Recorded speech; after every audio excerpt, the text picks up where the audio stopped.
곽수종의 뉴스 정면 승부. 곽수종의 뉴스 정면 승부.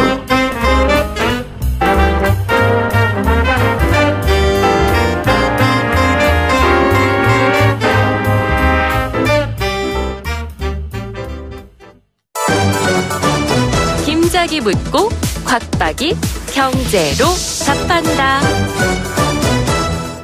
주파수 94.5 YTN 뉴스 FM 곽수종의 뉴스 정면 승부 3부 시작하겠습니다. 김 작가가 문을 엽니다. 네, 김 작가입니다. 우리나라 대기업과 중소기업 근로자들의 평균 임금 차이가 2배 이상 난다고 하는데요. 네. 이런 소득 격차는 선진국들과 비교하면은 월등히 높은 수준이라고 하더라고요. 왜 우리나라는 대기업과 중소기업의 임금 격차가 심한 건가요? 여러 가지 원인이 있을 수 있는데 일단 세 가지만 이야기할까요? 첫 번째는 대기업, 중소기업에 취직하는 분들의 학력차가 존재를 해요.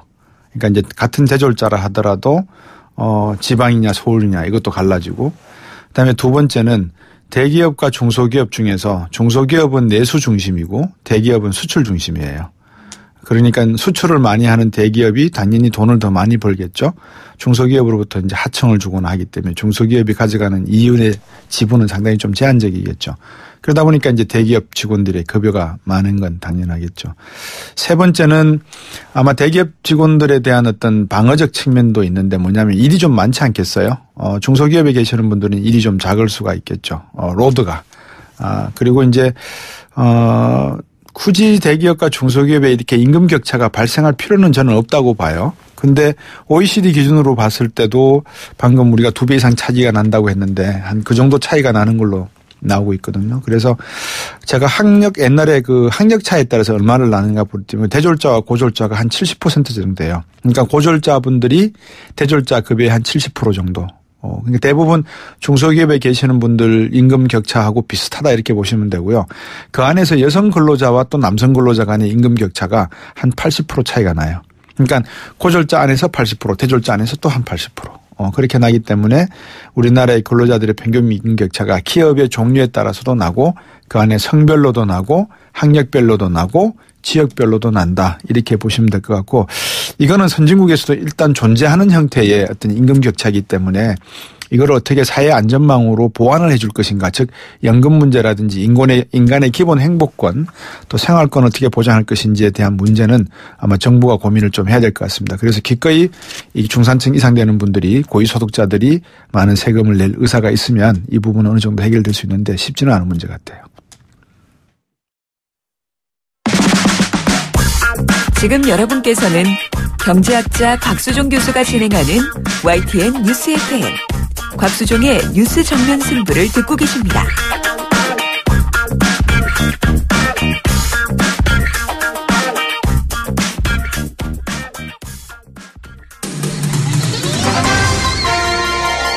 정면 스포츠.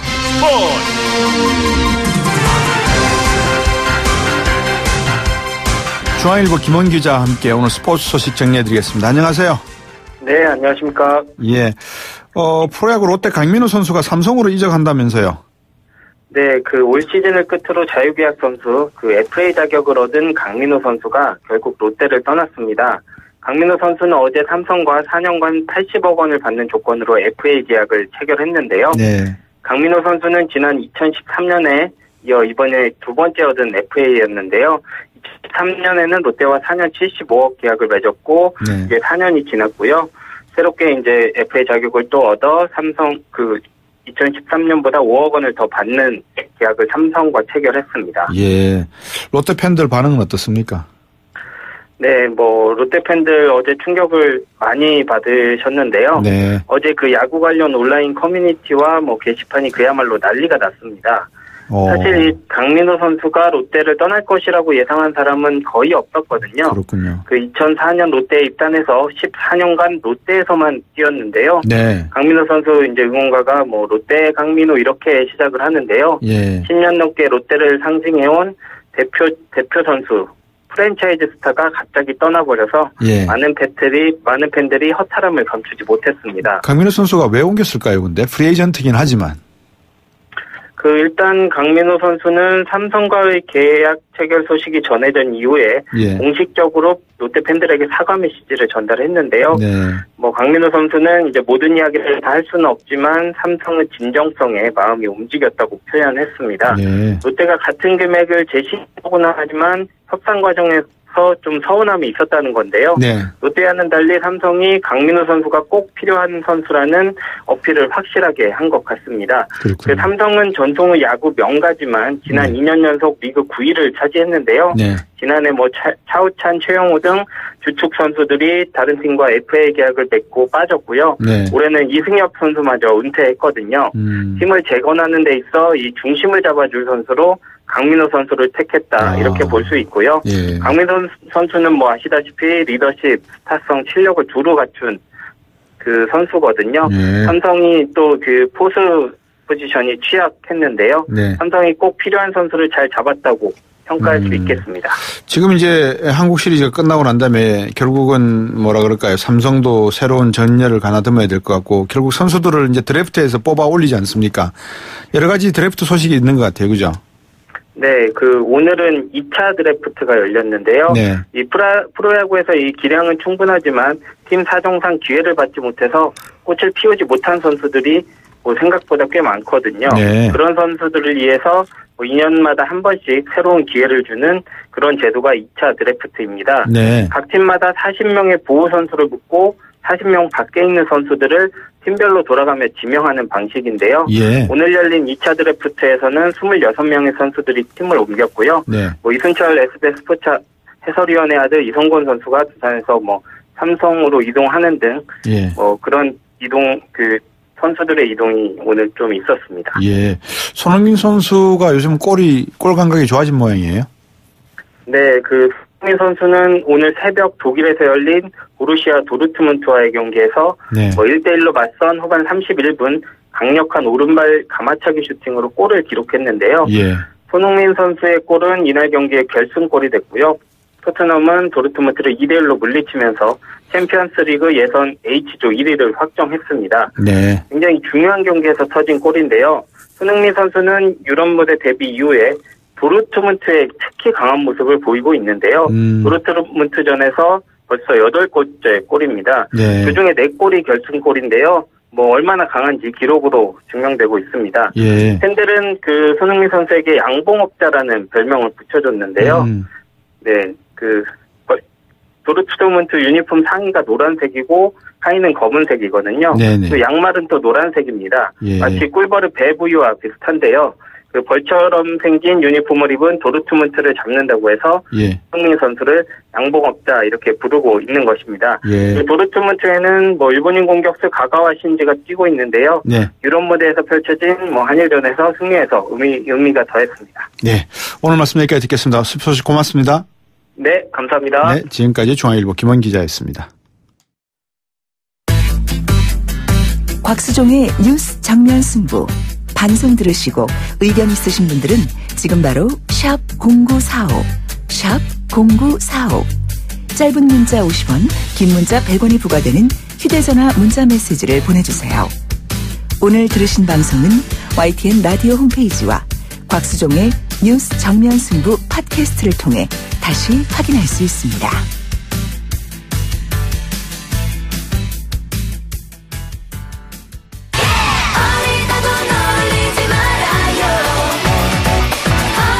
주간 여의도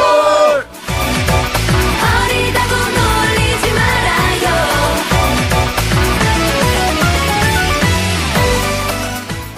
네, 매주 수요일 이 시간 여의도 막내들의 젊은 생각들 들어보는 시간입니다. 정치하는 청년 주간 여의돌 더불어민주당 정당발전위원회 장경태 의원 나오셨어요. 안녕하십니까? 네, 안녕하세요. 바른정당의 이준석 노원병 당협위원장 나오셨습니다. 안녕하십니까? 네, 안녕하십니까? 제가 앞에서 요즘 우리 김 작가가 대졸자, 고졸자 임금 격차를 물어서 말씀을 드렸더니만 3878번님께서 선진국은 학벌이 아닌 일에 대한 비중으로 페이가 결정됩니다. 저희는 열정페이도 요구하고요. 넌 나보다 안 돼. 경력이든 학벌이든 이것이 문제인 것 같습니다. 좀 젊은 청년분들이 일자리 문제가 많죠. 고민이. 그죠? 그렇죠. 뭐 사실 일자리에 과거에는 일자리의 질에 대한 문제가 많았다면 이제 양과 질 모두 다 이제 문제가 되는 상황이기 때문에 갈수록 어려워진 상황입니다. 자, 오늘은 그래서 두 가지 주제를 한번 다뤄보려고 하는데요. 첫 번째는 우리는 이렇게 힘들게 살아가고 일자리 문제 고민하고 다른 분들은 특수활동비를 많이 고민하고 계시는 분들이 있는 것 같아요. 국정원 검찰에 이어서 특수활동비 논란이 지금 계속 이어지고 있는데 요거 한번 집중적으로 살펴보겠습니다. 자유한국당 홍준표 대표로 인해서 이 문제가 지금 다시 부각된 거 아닌가 이렇게 보여지는데 이유가 어떻게 이준석 의원 그렇게 보세요? 사실 홍준표 대표 입장에서는 예전에 이제 본인의 재산 변동에 대해 가지고 해명하면서 네. 그때 원내대표 시절에 특수활동비를 받아가지고 뭐 살림살이 보태 썼기 때문에 그런 것이다라는 해명을 했는데 네. 이게 원내대표가 원래 하면 한 달에 꽤 돈이 많이 나옵니다. 몇 천만 원 나옵니다. 네. 네, 그렇기 때문에 그 특수활동비를 어떻게 쓰는지 사실 출처가 사람마다 다르긴 한데 네. 일반적인 경우에는 상임위원장이나 아니면 원내대표에서 나온 특수활동비 같은 경우에는 뭐 해당 상임위의 간사들한테 좀 배분을 하거나 아니면 자기 당의 이제 원내 활동에 이제 나눠 쓰는 것이 원칙인데. 네. 홍준표 대표 같은 경우는 상당한 액수의 재산 변동을 좀 변명해야 되는 상황, 해명해야 되는 상황이었기 때문에 상당한 액수를 생활비부터 썼다고 이제 주장했었기 때문에 네. 문제가 된 거거든요. 그때 굉장히 큰 문제였는데 이번에 또 한 번 문제됐는데 왜냐하면 이번에는 야당 원내대표에게도 본인이 이제 국회 운영위원회 지원했다는 얘기를 했는데 야당 쪽에 있는 분들이 이제 그걸 부인하면서 그 당시 야당했던 분들이 이제 부인하면서 자신이 이제 말을 바꾸게 된 거거든요. 예, 그렇군요. 제가 기억하기로는 그때 원내대표 활동하실 때 4천만 원인가 5천만 원을 받으셨다고 제가 들었거든요. 그렇죠. 어휴. 1년에 6억입니다. 5천이면. 그 당시에 인플레이션을 감안하면 지금은 상당히. 우리 장경태 의원. 네. 야당 쪽에서는 어때요? 지금 야당도 당대표가 됐을 때 제 기억에 어떤 분이 당대표 하실 때 크레딧 카드, 신용카드에 약 2,500만 원 활동비가 들어오는 걸로 제가 봤거든요. 뭐 일단 대표의 업무 추진비 성격으로 네. 이제 뭐 법인카드 소위 법인카드가 주어지긴 하는데요. 네. 일단 애청자들께서 이 특활비가 무엇인지 좀 궁금해하실 것 같아요. 예, 그래서 좀 말씀을 드리면 좋죠. 정보 및 사건 수사 그밖에 이에 준하는 국정 수행 활동에 소요되는 경비를 의미합니다. 그래서 이 특수활동비 같은 경우는 특수활동에 실제로 수행하는 사람에게 필요한 시기에 따라서 지급하는데요. 네. 구체적 지급 대상, 지급 방법, 또 시기 에 대해서 중앙관서가 개별 업무의 특성을 감안하여 집행하게 됩니다. 네. 그런데 이 집행과 관련된 증거 서류에 대해서 감사원의 어떤 계산 증명 지침을 따르는데요. 네. 이 지침에 따르면 이 지급한 상대방에게 영수증을 교부를 요구하는 것이 적당하지 않을 경우에는 그 사유와 지급 일자, 지급 목적, 그리고 지급 상대방, 지급액을 명시한 관계 공무원의 영수증서로 대신할 수 있고요. 또 현금으로 미리 지급한 뒤에 그냥 집행 내용 확인서만 붙일 수 있어요. 그리고 또 이마저도 생략할 수 있기 때문에 사실상 눈먼 돈이라는 표현을 많이 썼습니다. 물론 이 사용처가 명확하게 적시되지 않았다고 해서 이 돈 자체가 뭐 유용하냐 유용하지 않느냐 이걸 판단할 수는 없을 것 같아요. 사실 이걸 어떻게 이제 잘 쓰느냐의 문제고요. 지금 문제되고 있는 것들은 사실 특활비가 이렇게 이제 홍준표 전 대표의 현재 대표죠. 현 대표의 사례처럼 어디 그 개인적으로 사생활로 썼던지 혹은 어디 청와대에 상납했던지 이런 것들이 지금 문제거든요. 그래서 이런 부분들이 아마 앞으로 검찰 수사에서 밝혀질 것으로 가장 보입니다. 모호해진 지점이 이제 결국에는 기관들끼리 서로 이제 특활비를 넘겨주고 이제 서로 받고 이런 거 한 부분들이 문제가 되는데 과거에는 이제 기억나겠지만 문재인 정부 처음 들어서 가지고 그 검사들끼리 돈 봉투만 차렸다라고 이제 뭐라 하면서 이제 그 부분을 굉장히 특정해서 지적한 적이 있었는데. 그때 검사들이 상당히 억울했던 게 그렇게 뭐 법무부에서 검찰 돈 끌어다 쓰고 이렇게 하는 게 사실 관행이었다고 이제 그 당시 항변했는데 지금 보니까 진짜 이게 광범위한 관행이었던 거예요, 보면은. 이게 물론 안 좋은 관행이지만은. 그래가지고 뭐 처음에는 국정원 이제 이슈가 됐다가 이제 국회까지 이슈가 된 상황인데 국회의원들은 모두 다 그래가지고 지금 아마 홍준표 대표 원망하고 있을 겁니다. 우리 장경태 의원이 해주신 말씀 중에 제가 좀 요즘 풀리지 않는 게 하나가 있어요. 그러니까 예를 들면 단어의 정확성 부분인데 상납이라는 단어를 많이 쓰잖아요. 그러면 이제 법무부에서 검찰 지휘부에게 내려가는 돈은 상납이 아니고 하납이라 그래야 되나요? 어쨌든 하여튼 상납이 경력금이죠, 그런 거. 경력금. 그러니까 이 상납의 의미가 뭐예요? 그러니까 예를 들어서 국정원의 특활비를 대통령에게 상납했다.